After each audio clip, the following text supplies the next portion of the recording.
Ngayong araw nga po ay aayusin na ng Meralco ang nasirang kable ng wire dito sa may Kaingin Street. Bali napakadelikado nga po ito dahil nagliliyab po ang mga wire na ito at 3 beses na po nangyari ito nung nakaraang linggo.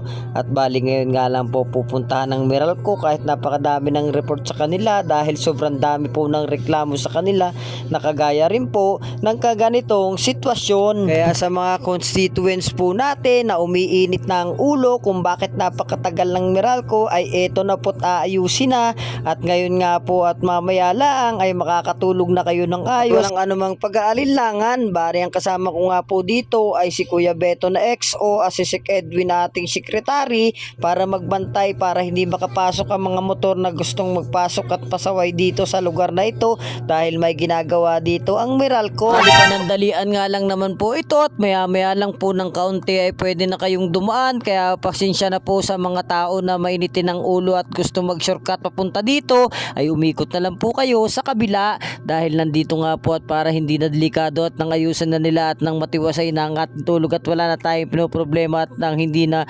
magkaroon ng sunog sa ating lugar. Kaya inaksyon na nga nila ngayon ito. Ali meron nga silang dalawang malulupit na lineman dyan na nandyan sa itaas na sila nga po yung magkakabit at magdudugsong ng wire na mapuputol na. Kaya nga po wala na tayong pag-aalinlangan mamaya pa. Gali nakikita nyo nga dyan si Roberto Estrada na nandito sa gitna. Tinitingnan niya kung ayos na ba ang kinabit ng mga Meralco na ito. At kung titingnan nyo nga po ay talaga nakakatakot at talaga naman pag napadikit ka dito ay kisay ka. Aray ko, pakak. Ay buti nga sana kung kisay lang ay paano kung lechon na, lechon. Para kang lechong ibon. Aray ko, pakak. Huwag naman po. Ay nako po. Syempre dahil nga po eksperto sila, hindi mangyayari sa kanila yon dahil yun ka na po ang kanilang trabaho na ginagawa dito sa Meralco, ang pagkain ng kuryente, paghawak ng kuryente pala at pagdugsong ng mga napuputol na wire.